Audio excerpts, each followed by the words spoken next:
Bonjour et bienvenue dans l'émission Paroles de femmes. Nous continuons notre série sur les défis de la femme et aujourd'hui nous allons parler des défis de la femme mariée et nous sommes avec le pasteur Jocelyne Goma. Bonjour pasteur Jocelyne. Bonjour Annabelle, bonjour à toutes. Bonjour pasteur. Bonjour. Et Evelyne qui nous a rejoint puisque tu es mariée. Tout à fait. Et les défis de la femme mariée, les célibataires quelquefois peuvent se dire quels défis peuvent bien avoir les femmes mariées, moi qui veux tant me marier, mais pourtant oui, la femme mariée rencontre des défis, puis j'imagine que dans votre ministère, vous avez aidé des couples et puis vous avez pu voir quels étaient les défis principaux d'une femme dans le mariage. Oui. Et un des défis, me semble-t-il, est peut-être la soumission, le rapport à la soumission que la femme peut avoir. Il me semble plutôt que le défi principal de la femme mariée, c'est d'abord la sagesse. La sagesse parce que, tout simplement parce que déjà la Bible le dit, hein, dans Proverbes chapitre 14, la femme sage bâtit sa maison et celle qui est insensée la renverse de ses propres mains. Donc la soumission fait partie de cette position de sagesse, mais c'est vraiment le point marquant, c'est l'aspect de la sagesse. Il faut une crainte, la crainte de Dieu. Pas la crainte de son mari, pas la crainte de ne pas réussir, pas la crainte des regards, des on-dit, des préjugés, etc. Et la crainte aussi du mariage parce que on se dit, on regarde autour de soi et on voit qu'il y a des mariages qui se cassent la figure. On n'a pas les bons exemples, on n'a peut-être pas grandi dans un foyer où le mariage a été quelque chose de réussi. On a peut-être subi soi-même en tant qu'enfant le divorce de ses parents et donc on a parfois des peurs qui sont là. Mais il vaut mieux véritablement que la femme soit animée premièrement de la crainte de Dieu pour réussir dans son propre mariage. Toutes les autres craintes sont inutiles, mais il y a vraiment l'aspect de placer Dieu en premier, de réaliser que Dieu a un rôle pour la femme, il veut qu'elle réussisse son mariage, c'est le plan de Dieu. Hein, et ça aussi c'est un sujet, mais c'est le plan de Dieu parce qu'il y a des femmes qui se disent oh moi le mariage c'est pas pour moi, moi je suis plutôt célibataire et ça me va très bien, je veux pas me marier. Pour ces femmes-là j'aimerais vous dire que si vous êtes déjà une femme, c'est certainement parce que le mariage est pour vous, puisque Dieu l'a dit, hein, il a créé la femme par rapport à l'homme pour être une aide pour l'homme. Donc ça c'est déjà le premier point. Donc, ça ne veut pas dire que certaines femmes ne peuvent pas avoir un don de célibat, mais ça, c'est vraiment beaucoup plus rare. Et donc, une fois qu'on a réalisé que oui, le mariage, c'est pour moi, et qu'on rentre dans le mariage, il faut vraiment avoir les bons atouts, la sagesse pour bâtir. Donc, dans cette crainte de Dieu, on met Dieu en premier, on s'appuie sur des principes de la parole de Dieu pour pouvoir réussir tous les défis au quotidien que l'on va rencontrer, comment construire une relation équilibrée, épanouie avec son époux, sans empêcher cette communion qui doit se produire par des réactions, par des attitudes, par des comportements qui bloquent en fait tout ce que Dieu veut pour l'homme et la femme dans le mariage, puisque ce que Dieu cherche, c'est la communion. Et effectivement, les problèmes que l'on n'a pas réglés à l'intérieur, et qui sont restés là depuis avant les relations qu'on a connues avant, lorsqu'on veut par exemple peut-être rendre son mari otage de toutes les relations négatives, les expériences négatives qu'on a eues avant et qu'on pense que voilà, s'il réagit comme ça veut dire que il ressemble à, et voilà. Donc c'est tout ça il faut être délivré de ça pour commencer une relation véritablement sur un terrain sain et permettre vraiment cette communion de se réaliser.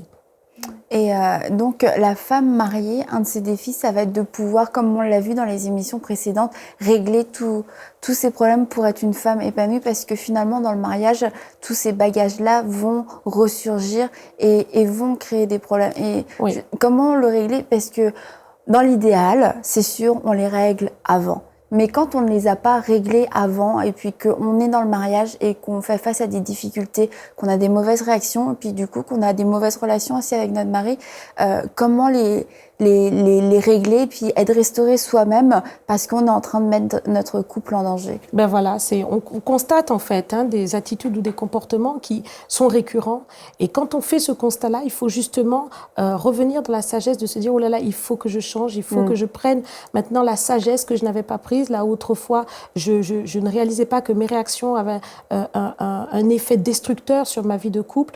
Donc, il faut prendre la décision de changer. Et la femme mariée qui s'en rend compte, qui prend conscience, doit véritablement avoir cette détermination de changer de comportement, de ne plus reproduire peut-être ce qu'elle a vu de sa propre mère. Par exemple, il y a des filles qui grandissent avec une mère qui est très réactive, très agressive, qui parle beaucoup, qui domine dans le foyer. Et ça peut vraiment poser problème parce que ce n'est que l'exemple qu'elles ont eu. Donc, lorsqu'elles sont dans leur mariage, elles reproduisent la même chose. Qu'est-ce qu'il faut faire? C'est vraiment, effectivement, le conseil de la parole de Dieu qui va aider. On s'instruit, on recherche l'instruction partout. On fait tout pour assister parfois à des séminaires, pour participer à des conférences, pour aussi écouter les instructions de la parole de Dieu, de l'enseignement, lire la Bible, vraiment mettre en pratique ce que le Seigneur dit. Le Seigneur nous appelle à vraiment manifester le fruit de l'esprit. Et ça, c'est vraiment propre à la femme. C'est-à-dire que la femme qui a un caractère renouvelé, qui met cette parole en pratique, va véritablement bénéficier de tout ce que ça importe, parce que c'est vrai que l'homme a un caractère aussi qui est particulier, il est différent de la femme, il est certainement beaucoup plus sensible aussi aux attitudes et aux comportements de sa femme. Il va avoir tendance peut-être à se replier, à se fermer. Au début, voilà, on patiente, et puis quand ça commence à monter et à devenir une habitude, l'homme se ferme, il a tendance à se fermer, son cœur est plus difficile à revenir, alors que la femme, elle explose, et puis dans 2 minutes, c'est terminé. Mais l'homme retient ces choses au fur et à mesure. Donc, il faut pour la femme bénéficier véritablement de tout le fruit de l'esprit, parce qu'avec cela, elle va pouvoir conquérir en fait vraiment le cœur de son mari et surtout sa confiance. Donc il lui faut pratiquer vraiment l'aspect de la douceur, savoir donner un conseil sage dans le bon moment, au moment où le mari est prêt à l'entendre, ne pas vouloir passer en force lorsqu'on donne un conseil. Ah, tu vois, tu m'écoutes jamais. Non, c'est vraiment plutôt laisser le mari voir que lorsqu'elle donne un conseil, ce conseil est éclairé, même s'il n'a pas été suivi. Parce que quand on est conseillé, on peut dire un conseil et ce n'est pas la décision. Donc c'est très important d'accepter cette position-là, c'est une position de sagesse. Et du coup, sans reprocher à son mari de n'avoir pas suivi, au fur et à mesure, le mari va plutôt réaliser que j'ai une femme qui me donne des bons conseils. Maintenant, je vais l'écouter, je vais faire attention. Je vais prendre la bonne décision. Voilà. Donc c'est cette sagesse-là. Et on est donc dans une dimension de construction, pas dans une dimension de toujours dénigrer, de toujours rabaisser, de toujours pointer du doigt les faiblesses, les manquements. Ça, c'est une attitude qui n'est pas constructive et qui vraiment frustre le mari. Et dans ces cas-là, que faire quand on voit que le mari a des attitudes qui nous déplaisent? Parce que je pense que certaines femmes nous écoutent et pour elles, leur mari, a de réels défauts, des choses qui sont difficiles à vivre et elles aimeraient voir leur mari changer. Et la seule façon qu'elles ont utilisée jusqu'ici, c'était de pointer, de dire tu fais ça mal, tu fais si mal, mais ça ne fonctionne pas.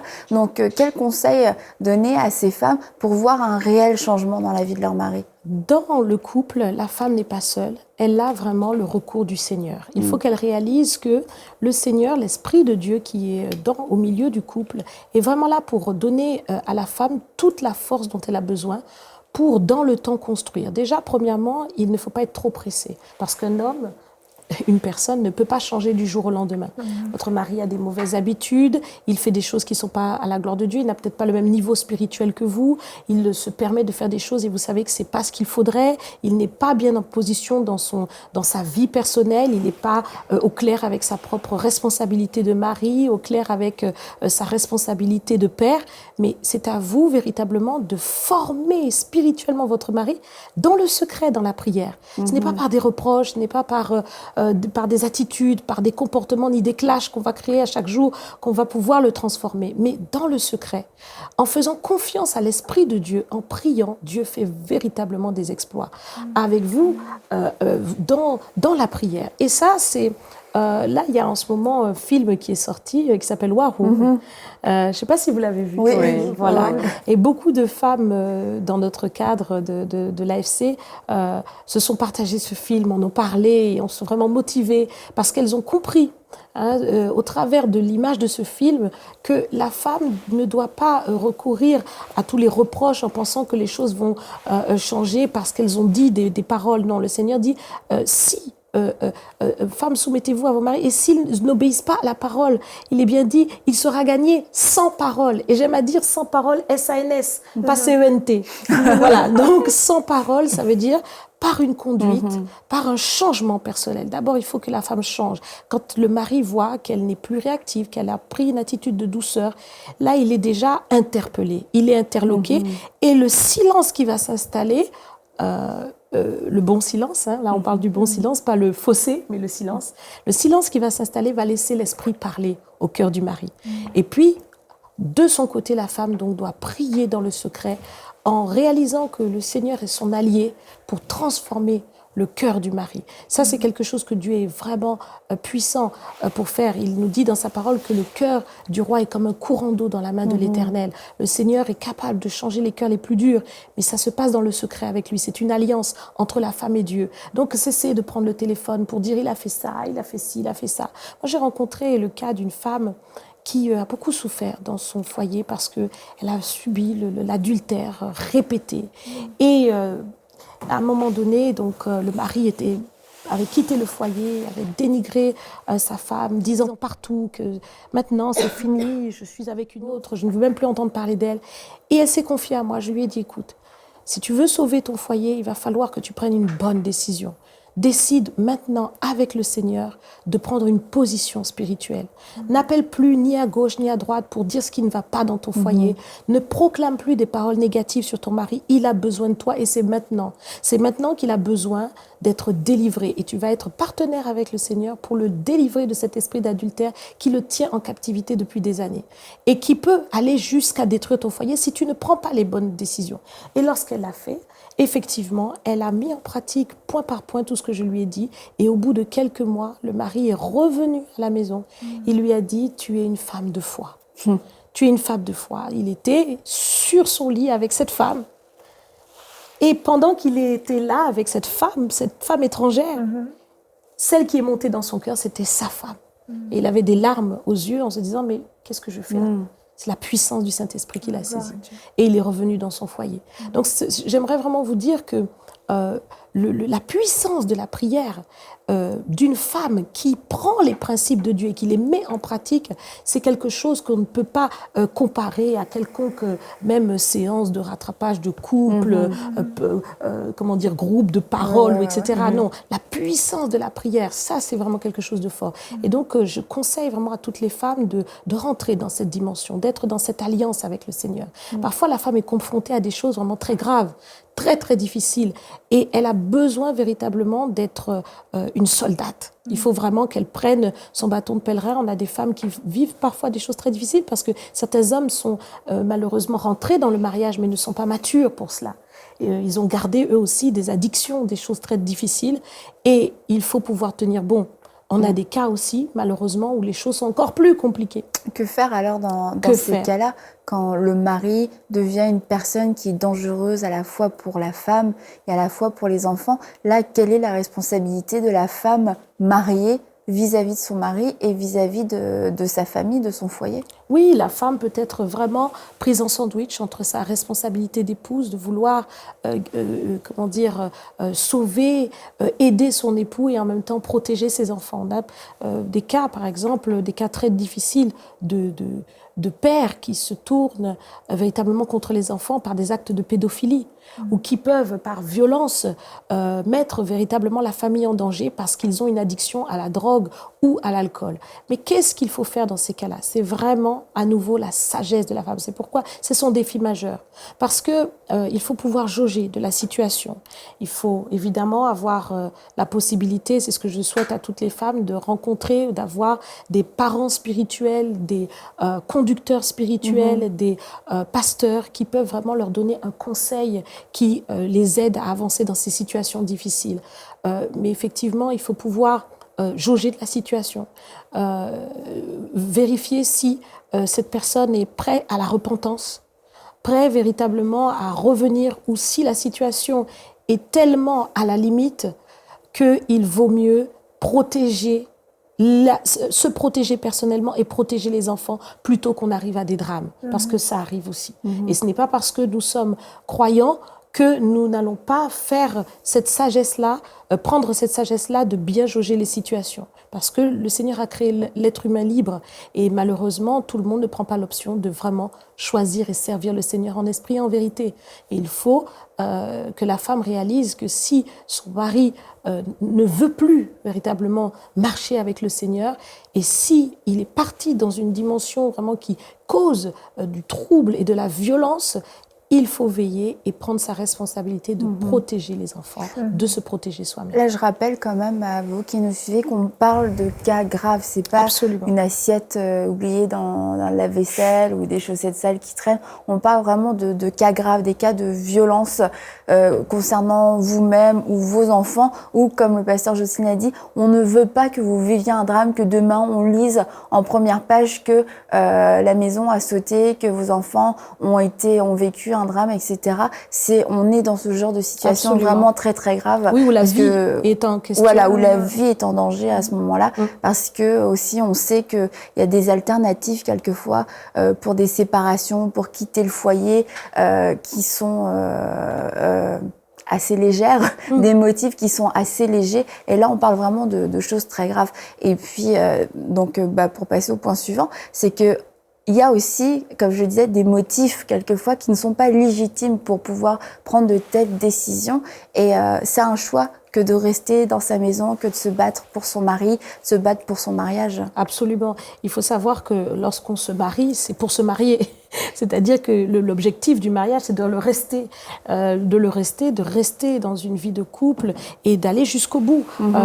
Dieu dit bien que l'homme quittera son père, sa mère, s'attachera à sa femme, les deux deviendront une seule chair, que personne ne sépare ce que Dieu a joint. Donc l'objectif du Seigneur, c'est que les deux deviennent un et qu'ils le restent. Donc quand on se sépare, c'est un déchirement qui n'est pas anodin. Il faut bien savoir qu'aujourd'hui, dans notre société, le divorce est devenu tellement banal que parfois on peut, par paresse, par négligence, par légèreté, la moindre dispute, on prononce des paroles. On dit « Ah, si c'est ça, je divorce. Ah, si c'est ça, moi, toi et moi, c'est fini. C'est fini, on n'en parle plus. » Ce sont des attitudes qui sont anti-mariage et qui sont contraires à la volonté de Dieu. Lorsqu'on rentre dans le mariage, on doit avoir une largesse d'esprit pour réaliser que l'autre a besoin d'espace et de temps pour pouvoir évoluer et changer. Et il faut lui laisser ce temps-là. Et il faut concourir à ce changement, non pas par la pression, mais par le fait de lui faire confiance, de faire confiance dans le Seigneur et dans l'avenir que l'autre va changer. Et c'est valable pour soi-même, parce que ce qu'on veut pour l'autre, c'est ce qu'on veut aussi pour soi. Et donc, il faut aussi réaliser que la femme a besoin de changer et d'évoluer. Et pour cela, elle veut bien que son mari patiente envers elle, qu'il lui donne du temps pour qu'elle puisse acquérir cette sagesse qu'elle n'a pas dès le commencement, dès le début du mariage. Donc tout cela, il faut accepter déjà cette patience-là. Ça prend du temps de changer. Et ensuite, il faut demeurer dans le mariage, c'est-à-dire tout faire pour pouvoir fortifier le mariage et non pas faciliter la séparation par des dénigrements, par des mépris, par des attitudes qui sont contraires au dialogue. Et cela, ça demande vraiment beaucoup de souplesse. Pour la femme, il faut beaucoup d'humilité. Si on n'a pas l'humilité, on va avoir du mal à écouter son mari. On va avoir du mal à chercher à comprendre sa pensée, sa vision. On aura aussi du mal à l'aider à devenir celui qu'il doit être. On va vouloir un mari pour soi, pour favoriser ses propres attentes et ses propres désirs. Mais en réalité, c'est celui qui donne qui reçoit. Et quand la femme se donne véritablement à son mari, quand le mari a acquis cette confiance et cette assurance en étant lui-même mieux en place avec sa propre personne, il peut véritablement donner à sa femme exactement tout ce qu'elle attend. Et parfois, ça prend du temps, Toi, Evelyne, ça fait combien de temps de mariée? 7 ans. Ça fait là 7 ans, c'est ça. J'ai vu une photo. 7 ans. Et parce que quand pasteur Jocelyne disait un mari qui a une vision et puis qui se donne et qu'on aimerait garder pour soi, c'est peut-être quelque chose que tu as appris dans tes 7 ans de mariage. Oui, c'est sûr. C'est quelque chose que j'ai appris, effectivement. Et c'est vrai que ce que vous dites, on aimerait des fois garder son mari rien que pour soi et puis avoir une petite vie banale, si on veut bien, comme tout le monde, avoir un mari qui fait ses 8 heures par jour, qui rentre le soir et qui a la tête libre. Mais c'est certain, c'est pas mon lot. Et honnêtement, je m'en plains pas parce que quand j'ai épousé mon mari, je savais qu'il portait quelque chose de gros, qu'il avait une vision qui portait quelque chose de gros. Et j'aimerais encourager les femmes qui nous écoutent à vraiment savoir trouver leur joie dans le Seigneur. Parce que c'est certain, il y a le fait d'avoir une vision, mais il y a aussi les femmes dont vous parliez qui vivent des défis. Et c'est vrai qu'il y a des moments où on se décourage un peu, puis on se dit, c'est pas ça l'idée que je me faisais du mariage, c'est pas les attentes que j'avais, et puis ça n'arrivera jamais, il n'y a pas d'issue, et on tombe un petit peu dans du désespoir, en fait. Absolument. Et on peut vraiment trouver la joie dans le Seigneur, on peut s'attacher à Dieu, et puis relever la tête, et découvrir en fait toutes les bonnes petites choses au fond, parce que parfois on est dans une situation, on a comme des œillères et on voit plus que le négatif dans notre mari, dans notre couple, dans notre vie de famille en fait. Et en s'attachant à Dieu, en passant du temps avec le Seigneur, on peut en fait trouver notre joie en lui et puis découvrir qu'en fait il y a plein de choses qui sont belles, et même dans nos maris qui sont peut-être remplis de défauts, il y a des bonnes choses, et puis le Seigneur peut aussi nous aider à mettre le doigt sur ces choses et puis à trouver vraiment notre joie, notre paix en Dieu, plutôt que notre joie dépende toujours de nos circonstances, de notre mari, de notre vie de famille. Et c'est vraiment ça que j'avais sur le cœur pour les femmes qui nous écoutent, qu'elles relèvent leur tête et qu'elles sachent que Dieu est la source de leur joie, Dieu est la source de leur paix. Et il a une solution en fait pour toutes les circonstances qu'elles peuvent traverser. Oui, c'est pourquoi il faut vraiment que la femme mette Dieu en premier. Et quand elle est mariée, elle a tendance à tourner ses regards vers son mari et effectivement tout attendre de lui comme s'il est la réponse maintenant à ses attentes. Mais non, il n'est pas la réponse à ses attentes, c'est toujours Dieu qui est la réponse à ses attentes. Et il faut vraiment qu'elle réalise que Dieu doit être mis en premier dans le mariage, Dieu doit être mis en premier dans le cœur de la femme. Elle doit rechercher véritablement cette présence de Dieu qui l'inonde, qui lui donne cette joie au quotidien qui ne dépend pas de tout ce qui peut se passer à côté. C'est une joie qui ne varie pas, c'est une joie qui remplit, c'est une joie qui fait transcender tous les problèmes, et lorsque des difficultés vont surgir, on peut véritablement les banaliser parce qu'on sait que Dieu a un plan derrière. Donc ça, c'est vraiment l'atout que la femme peut avoir, de prendre le Seigneur comme appui et de le mettre en premier dans le couple, de le mettre en premier en toute chose, et de réaliser aussi qu'elle n'est pas simplement une épouse, mais qu'elle est aussi une servante du Seigneur, qu'elle est aussi une enfant de Dieu, et qu'elle a des choses... Avant tout d'ailleurs. Oui, absolument. Et donc, elle a des choses à expérimenter avec le Seigneur en plein dans son couple, mais aussi en dehors de l'aspect conjugal. Et de ne plus limiter sa vie qu'à l'aspect conjugal. Non. Et toi, Anne, qui nous disait que ça faisait 25 ans, que ça va faire 25 ans que tu es mariée, soit un quart de siècle. Un quart de siècle. Un quart de siècle. Quel est, selon toi, le conseil, ce que tu as appris au cours de ces 25 ans, la chose que tu as apprise? La première chose que j'ai apprise, c'est que quand un homme est avec une femme, ce n'est pas un hasard.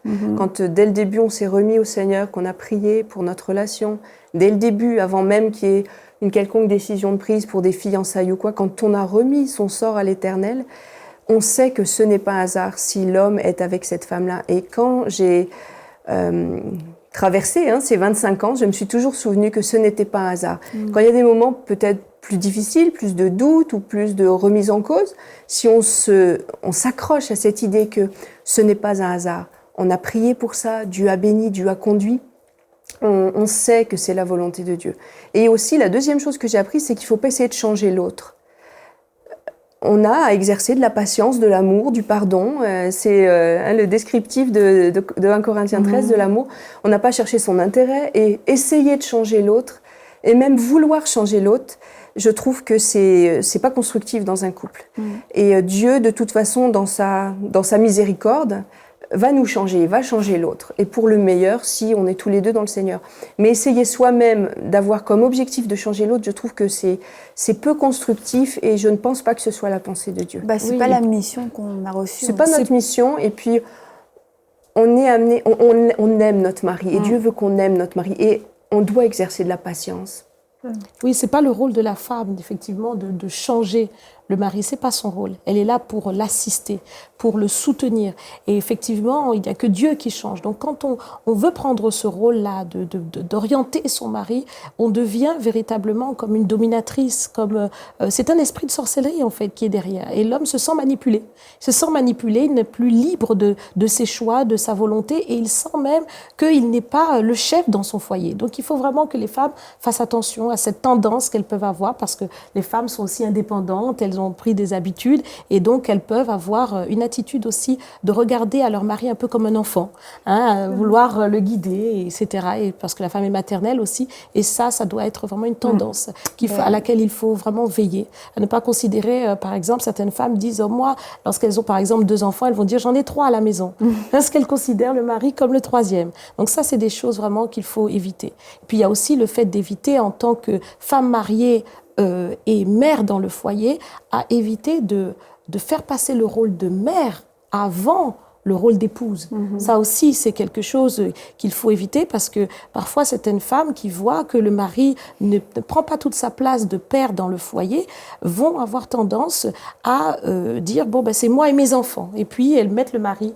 de côté et elles font tout pour s'attacher à leur rôle de mère. Donc, il y a cet équilibre-là à avoir en tant que femme mariée. Il faut vraiment mettre en place toutes les priorités et vraiment faire les choses comme Dieu le veut. Mais demain, on va parler des défis de la mère, justement. On va pouvoir reparler de tout ça aussi, peut-être de l'ordre divin dans la famille. Quelle est la place des enfants, la juste et la réelle place des enfants? Mathilde, je te donne le mot de la fin. Fin. Tu peux dire lorsqu'on tourne nos regards. Lorsqu'on tourne nos regards vers Dieu, nous sommes rayonnants de joie. Et non pas vers nos maris. Est-ce qu'on pourrait élever une prière pour toutes les femmes mariées? Oui, allez-y, pasteur Jocelyne. Seigneur, nous voulons vraiment invoquer ton Saint-Nom.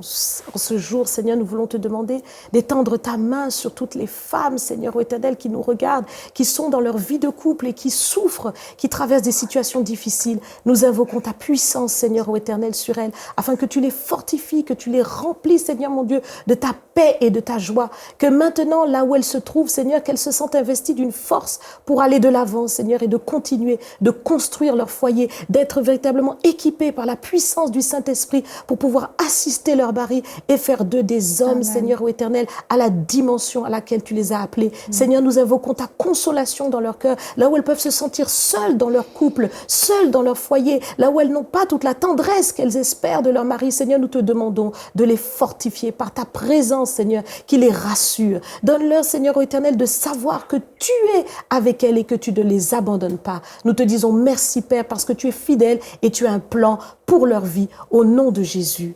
Amen. Amen. Amen.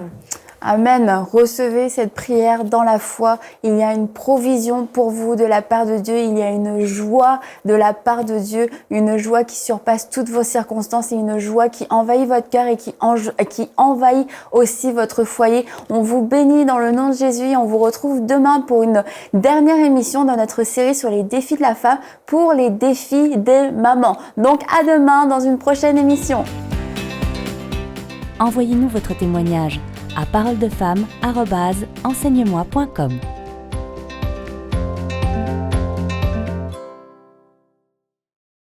Cette émission est rendue possible grâce au précieux soutien des partenaires d'Enseigne-moi Canal International. Retrouvez tous nos programmes sur enseigne-moi.com.